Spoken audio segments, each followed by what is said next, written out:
The Artist.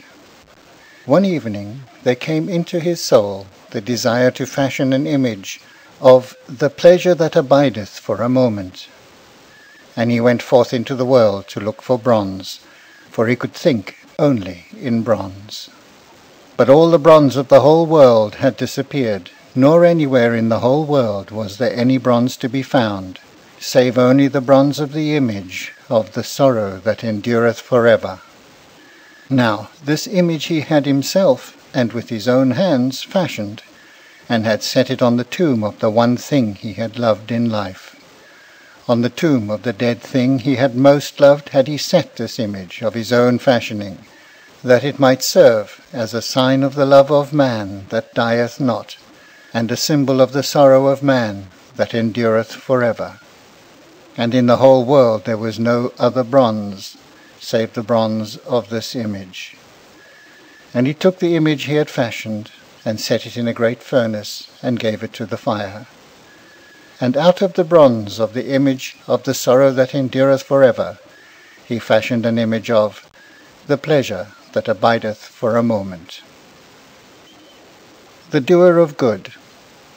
It was night time, and he was alone. And he saw afar off the walls of a round city, and went towards the city. And when he came near, he heard within the city the tread of the feet of joy, and the laughter of the mouth of gladness, and the loud noise of many lutes. And he knocked at the gate, and certain of the gatekeepers opened to him. And he beheld a house that was of marble, and had fair pillars of marble before it. The pillars were hung with garlands, and within and without there were torches of cedar. And he entered the house. And when he had passed through the hall of Chalcedony, and the hall of Jasper, and reached the long hall of feasting, he saw lying on a couch of sea purple one whose hair was crowned with red roses, and whose lips were red with wine. And he went behind him, and touched him on the shoulder, and said to him, "Why do you live like this?" And the young man turned round, and recognized him, and made answer, and said, "But I was a leper once, and you healed me. How else should I live?" And he passed out of the house, and went again into the street. And after a little while he saw one whose face and raiment were painted, and whose feet were shod with pearls. And behind her came, slowly as a hunter, a young man who wore a cloak of 2 colours. Now the face of the woman was as the fair face of an idol, and the eyes of the young man were bright with lust. And he followed swiftly, and touched the hand of the young man, and said to him, "Why do you look at this woman, and in such wise?" And the young man turned round, and recognized him, and said, "But I was blind once, and you gave me sight. At what else should I look?" And he ran forward, and touched the painted raiment of the woman, and said to her, "Is there no other way in which to walk, save the way of sin?" And the woman turned round, and recognized him, and laughed, and said, "But you forgave me my sins, and the way is a pleasant way." And he passed out of the city. And when he had passed out of the city, he saw seated by the roadside a young man who was weeping. And he went towards him, and touched the long locks of his hair, and said to him, "Why are you weeping?" And the young man looked up, and recognized him, and made answer, "But I was dead once, and you raised me from the dead. What else should I do but weep?" The Disciple. When Narcissus died, the pool of his pleasure changed from a cup of sweet waters into a cup of salt tears. And the Oreads came weeping through the woodland, that they might sing to the pool, and give it comfort. And when they saw that the pool had changed from a cup of sweet waters into a cup of salt tears, they loosened the green tresses of their hair, and cried to the pool, and said, "We do not wonder that you should mourn in this manner for Narcissus, so beautiful was he." "But was Narcissus beautiful?" said the pool. "Who should know that better than you?" answered the Oreads.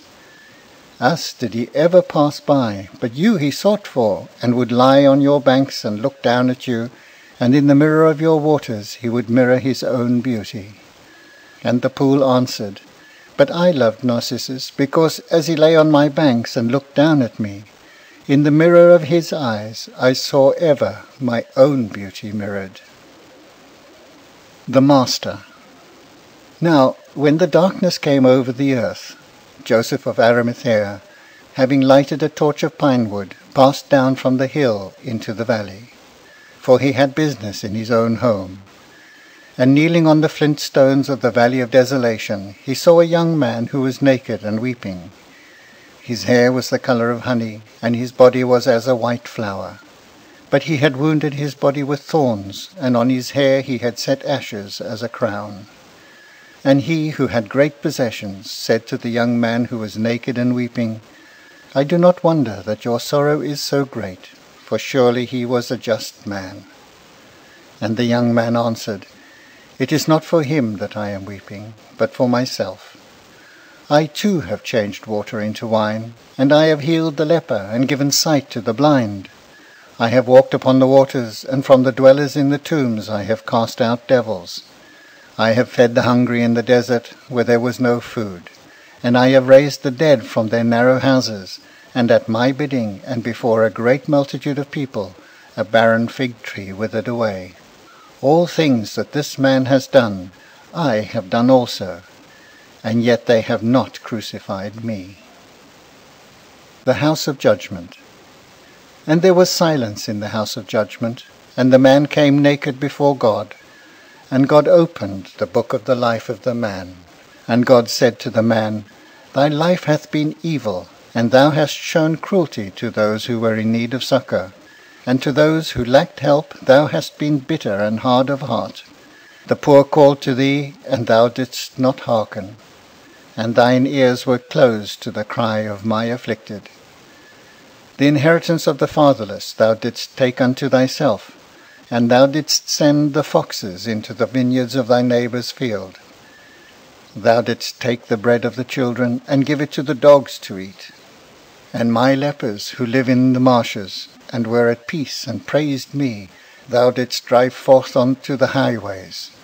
And on mine earth, out of which I made thee, thou didst spill innocent blood. And the man made answer, and said, Even so did I. And again God opened the book of the life of the man. And God said to the man, Thy life hath been evil, and the beauty I have shown thou hast sought for, and the good I have hidden thou didst pass by. The walls of thy chamber were painted with images, and from the bed of thine abominations thou didst rise up to the sound of flutes. Thou didst build 7 altars to the sins I have suffered, and didst eat of the thing that may not be eaten. And the purple of thy raiment was broidered with the 3 signs of shame. Thine idols were neither of gold nor of silver that endure, but of flesh that dieth. Thou didst stain their hair with perfumes, and put pomegranates in their hands. Thou didst stain their feet with saffron, and spread carpets before them. With antimony didst thou stain their eyelids, and their bodies thou didst smear with myrrh. Thou didst bow thyself to the ground before them, and the thrones of thine idols were set in the sun.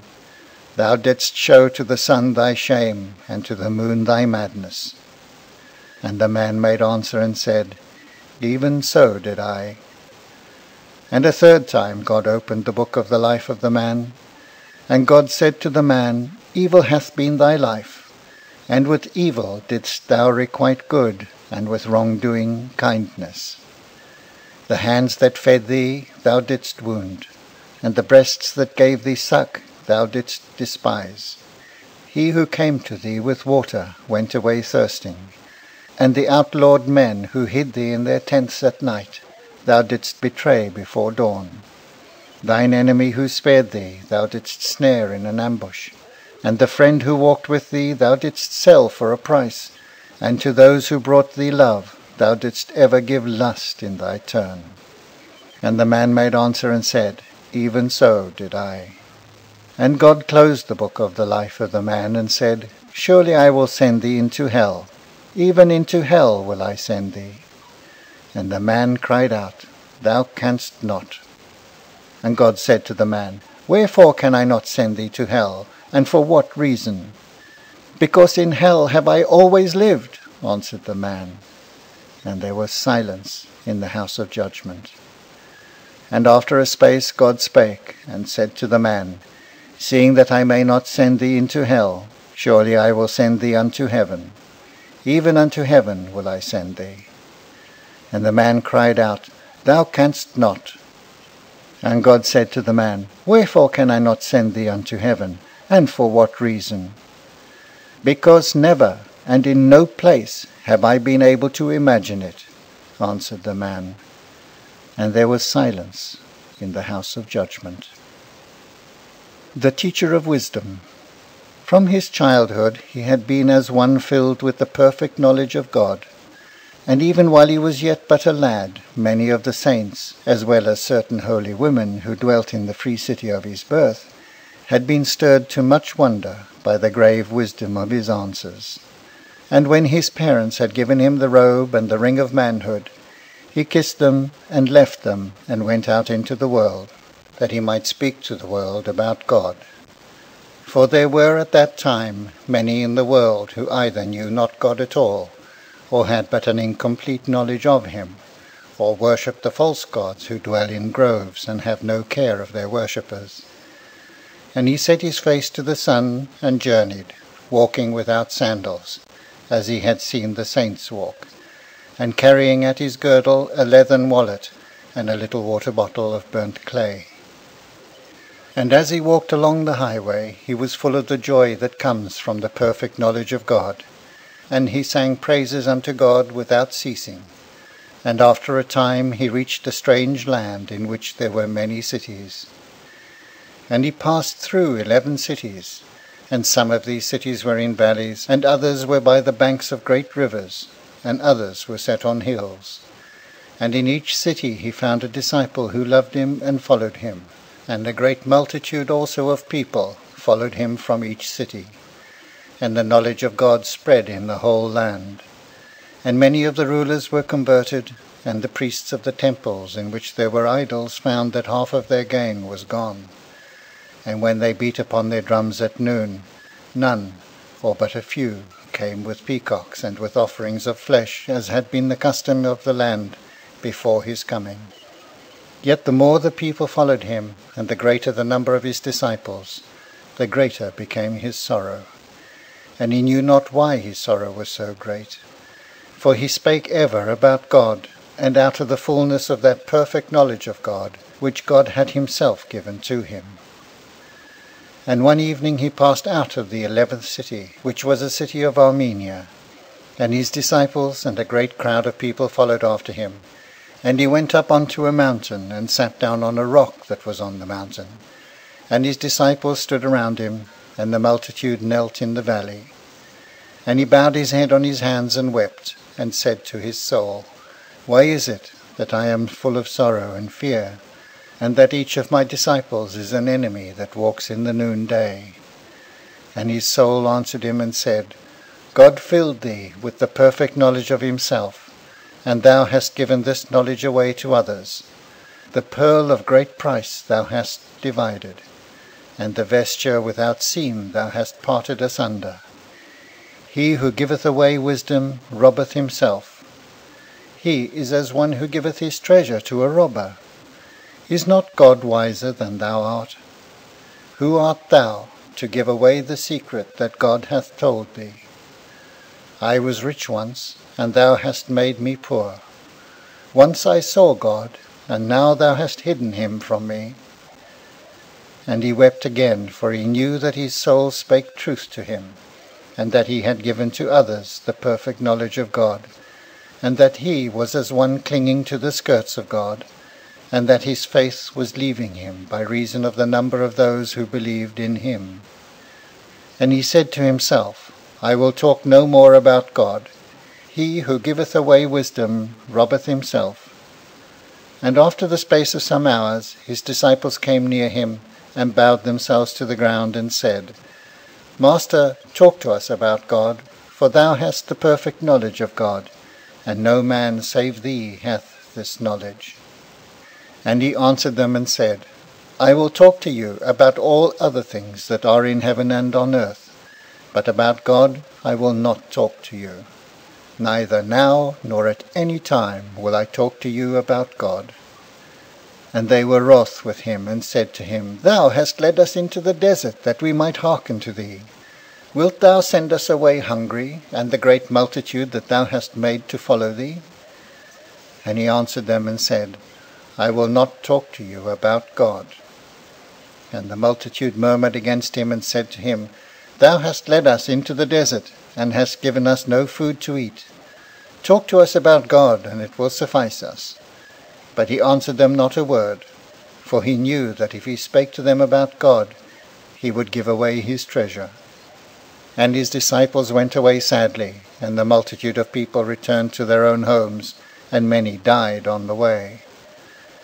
And when he was alone, he rose up and set his face to the moon, and journeyed for 7 moons, speaking to no man, nor making any answer. And when the 7th moon had waned, he reached that desert which is the desert of the great river. And having found a cavern in which a centaur had once dwelt, he took it for his place of dwelling, and made himself a mat of reeds on which to lie, and became a hermit. And every hour the hermit praised God that he had suffered him to keep some knowledge of him, and of his wonderful greatness.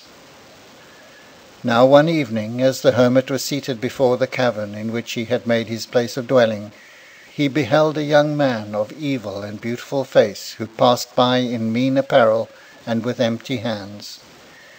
Every evening with empty hands the young man passed by, and every morning he returned with his hands full of purple and pearls.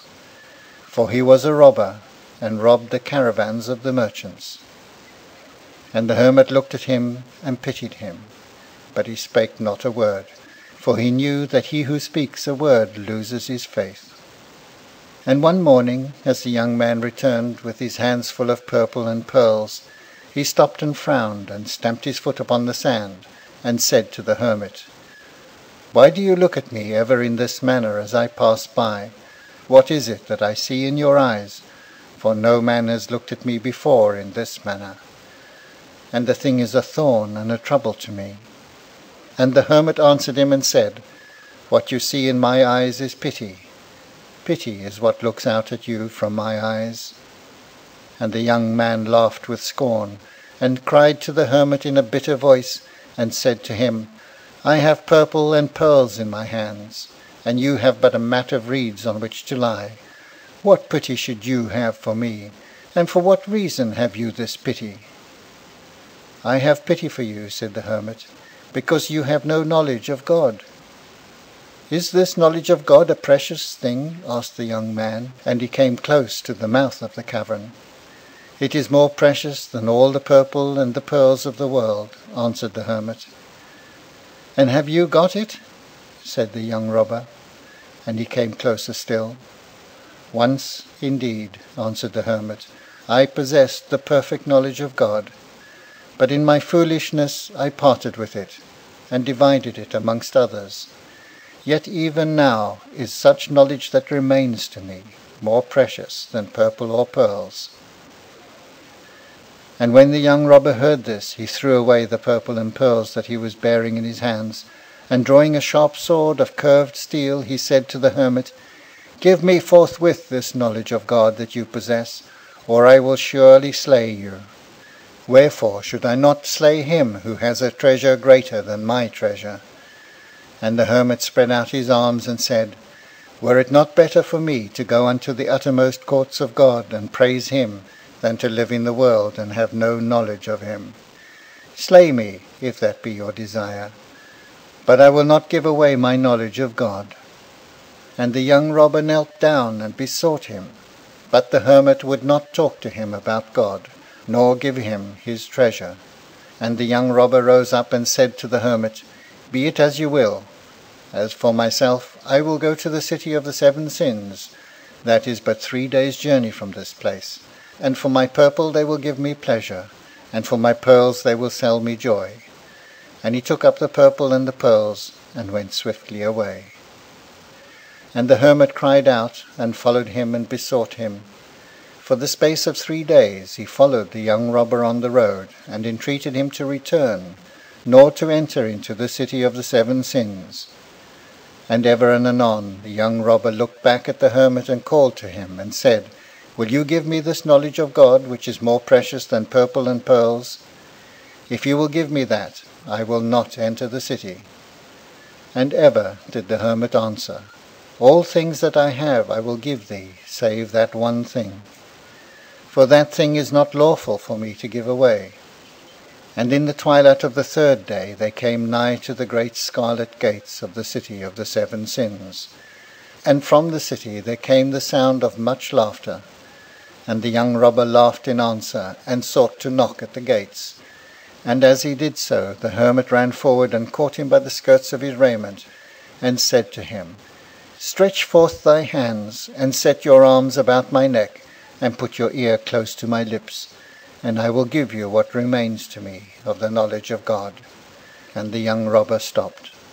And when the hermit had given away his knowledge of God, he fell upon the ground and wept. And a great darkness hid from him the city and the young robber, so that he saw them no more. And as he lay there weeping, he was ware of one who was standing beside him. And he who was standing beside him had feet of brass, and hair like fine wool. And he raised the hermit up, and said to him, Before this time thou hadst the perfect knowledge of God. Now thou shalt have the perfect love of